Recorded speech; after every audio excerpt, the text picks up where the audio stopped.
tal están? Bienvenidos a la aventura del saber. Queremos hablar hoy de la soledad no deseada, de esa carencia de relaciones sociales que sienten actualmente muchas personas en nuestro país. El Observatorio Estatal de la Soledad no deseada de la Fundación ONCE le ha puesto cifras a este asunto. Han publicado un estudio que asegura que el 13,4% de la población española se siente sola de forma no deseada. ¿Saben cuál es el tramo de edad en el que sufren en mayor medida este problema? No son los más mayores, sino los jóvenes de entre 16 y 24 años. Este estudio también cuantifica los costes humanos y económicos de la soledad no deseada en nuestro país. Dos cifras. Cada año causan más de 800 muertes prematuras y cuestan más de 14.000 millones de euros. En unos segundos nos lo cuenta la presidenta de este observatorio, Matilde Fernández. Bueno, pues hablemos ya de la soledad no deseada, de ese reciente estudio elaborado por el Observatorio Estatal de la Soledad no deseada de la Fundación ONCE en colaboración con Nextdoor. Una fotografía dura que nos muestra que el 13,4% de la población española se siente sola de forma no deseada. Una soledad, además, que tiene unas graves consecuencias para estas personas, pero también unos cuantiosos costes económicos. Matilde Fernández, muy buenos días. Buenos días. Un 13,4% de la población española es un porcentaje muy alto. Sí, en el fondo son casi 2,5 puntos, 3 puntos por encima de los porcentajes de los estudios que se habían empezado a hacer en el siglo pasado, en los 80, en los 90. Es decir, va creciendo. ¿Por qué? Por la pandemia ha tenido sus efectos, seguro, porque sigue desarrollándose una sociedad que con las nuevas tecnologías muchas personas se aíslan. Estoy pensando más en los jóvenes, en este caso que en los mayores, que nos cuesta meternos en las tecnologías, porque el desarrollo positivo de la individualidad de las personas, que eso es bueno, ¿no? Las mujeres siempre decíamos nuestra propia habitación, ser libres, pues también tiene la parte oscura, de la otra cara de la moneda, que es más aislamiento. Bueno, son muchos los motivos, pero lo cierto es que todos los estudiosos dicen que el siglo XXI tiene nuevas enfermedades sociales, y el acoso a los niños es una, el crecimiento de los suicidios es otra, el aislamiento es otra, la soledad es otra, los problemas crecientes de salud mental, y el denominador común de todas ellas es que hay personas que han perdido el hábito de relacionarse, y esto es muy importante, hay que cuidarlo, hay que desarrollarlo, y hay personas que han perdido cosas físicamente, han perdido familia, han perdido contactos con sus compañeros cuando se jubilan, han perdido, y esos son ya factores más físicos, más tangibles, que también hay que cuidar, atender y dar soluciones.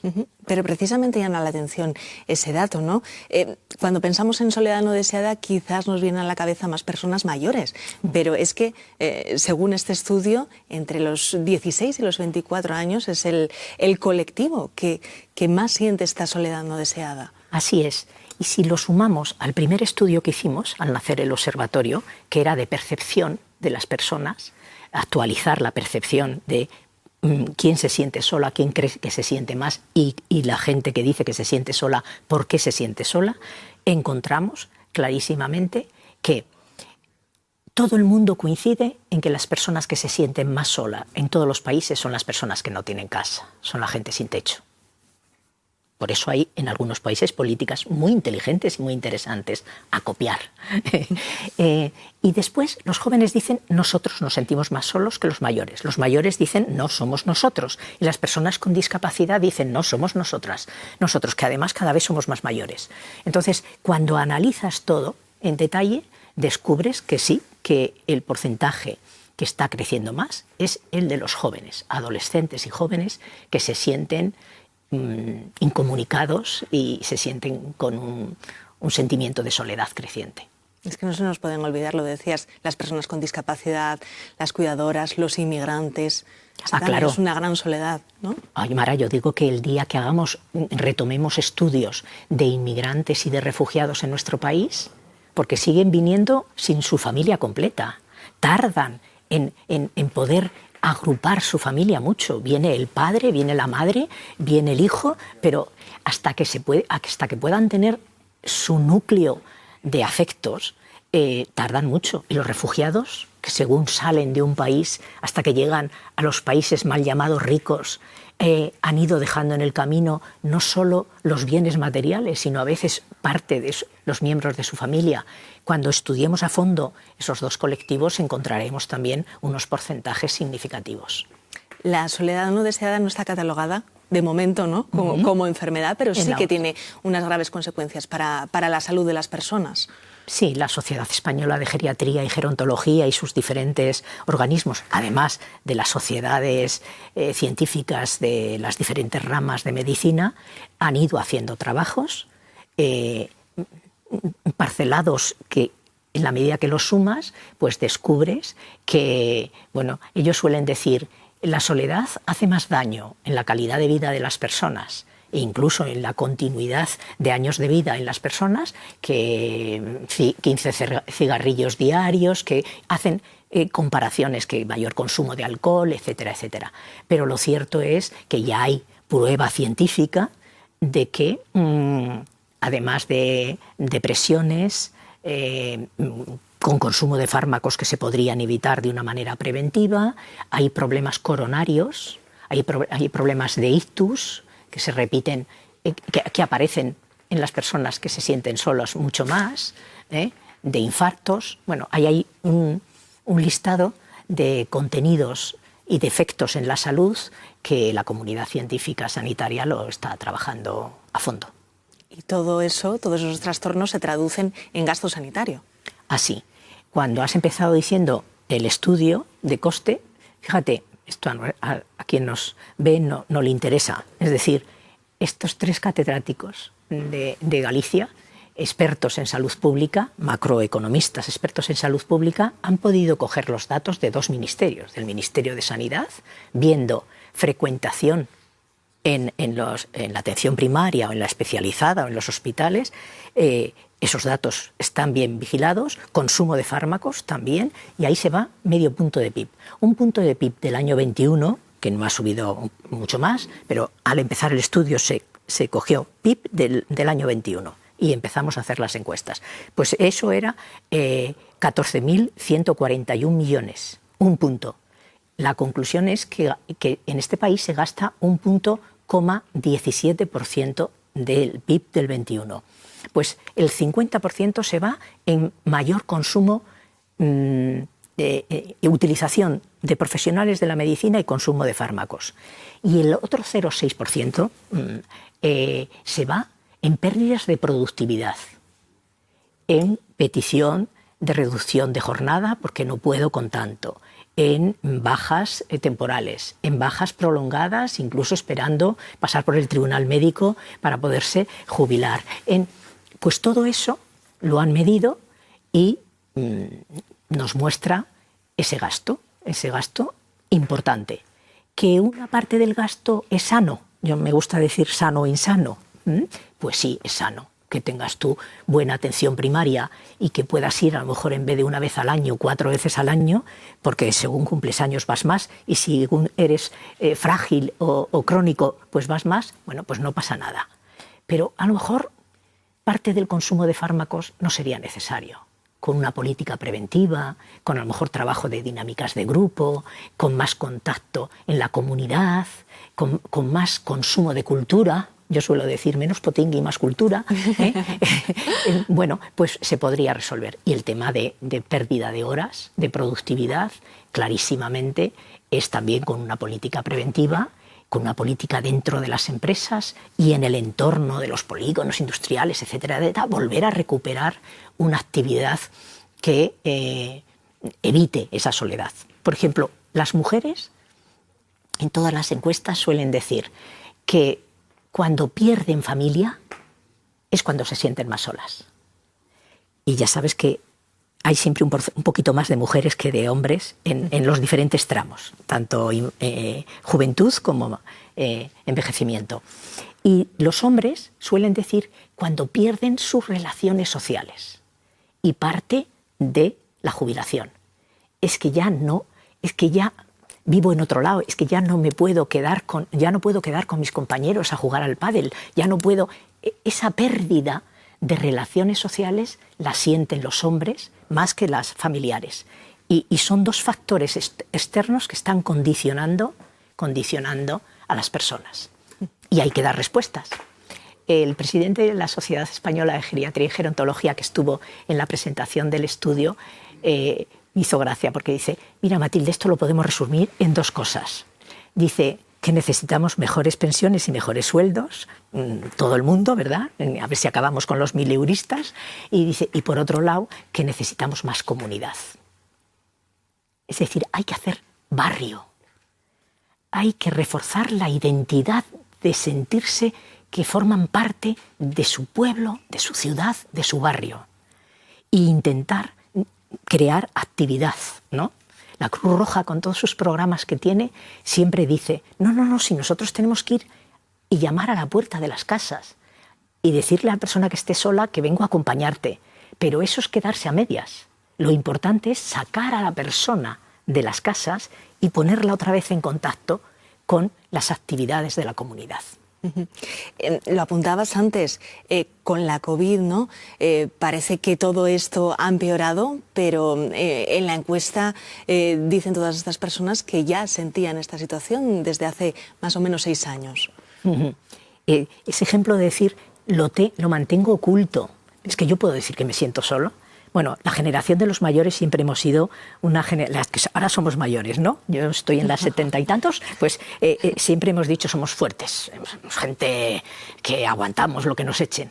Bueno, pues ya pasan 6 años y ya nos atrevemos, se atreven las personas a decir, pues es que me siento un poquito sola, lo que yo espero de mi familia, lo que yo espero de mis amistades, no me corresponde. Lo que yo espero no es lo que recibo. Ese es el principio de sentir esa soledad las personas, ¿no? Entonces, bueno, insisto, hay que trabajar mucho en política preventiva, hay que empoderar a las administraciones cercanas a los ciudadanos, que son los ayuntamientos, hay que insistir en que en cada barrio hay que hacer red, y hay que hacerlo intergeneracional y transversalmente. Cuando vosotros habéis hablado de otro tipo de viviendas, los cohousing, es que es importante hacer otro tipo de vivienda. A lo mejor viviendas donde hay apartamentos para jóvenes y apartamentos para mayores que se ayudan mutuamente, ¿no? Viviendas colaborativas. Todo eso es el reto de la sociedad europea, atención, europea, porque los informes de Europa nos dicen que al final de esta década vamos a tener que atender a algo más de 23 millones de personas. Eso son muchas personas. El 25% de la población europea va a tener más de 65 años. Entonces, si cada vez la sociedad es más longeva, menos edadismo, menos ponernos en el arcén de la carretera, como diciendo, clases pasivas, no valéis para nada. ¿Cómo que no valemos para nada? Somos personas que tenemos años de conocimiento, de sabiduría, de experiencia, servimos para ser útiles a nuestro país y a nuestra comunidad, ¿no? Eso por un lado, luchar contra el edadismo, potenciar la presencia de las personas, y bueno, y lo mismo diría de jóvenes, de todos, e intentar hacer una sociedad cuidadora. Las sociedades cuidadoras lo entendemos las mujeres, ¿verdad? Porque hemos cuidado. Hemos tenido ese rol y lo seguimos teniendo. Venimos de un rol en principio patriarcal, que luego casi siempre lo queríamos, de ser cuidadores de nuestros hijos, de nuestros enfermos, etcétera, etcétera. Pero es verdad lo que el estudio que hizo Victoria Camps resumía. Dice, sí, pero cuidar es un deber democrático. También de las familias, pero no solo de las familias y dentro de las familias de las mujeres. Y este es el reto. Porque cuidar implicará que valoramos a quien cuida, sea un gran cirujano, ¿verdad? Un sabio o sabia médica de familia, o sea lo que yo llamo un limpiaculetes. Es decir, todas las personas que cuidan son muy importantes. Y además en el cuidado tienen que entrar. Para mí un urbanista es importantísimo cuidando, por cómo desarrolla un barrio nuevo, cómo hace un entorno amigable para las personas, que permita la comunicación y la convivencia. Entonces, hagamos un trabajo transversal, intergeneracional, nos exijamos mucha más política preventiva y hagamos más comunidad para cuidar a todos. Insisto, a mí me preocupa tanto el acoso a los niños como el aislamiento y la soledad de las personas mayores. Porque hacer una sociedad cuidadora es estar pendiente de las necesidades de las personas. Matilde, ya para terminar, y si cuidar es un deber democrático, ¿cómo las democracias deben ejercerlo? Pues poniéndolo en su agenda. Nosotros nacimos al ver que en el Reino Unido se hacía un observatorio para medir bien qué pasaba, un plan estratégico y una Secretaría de Estado.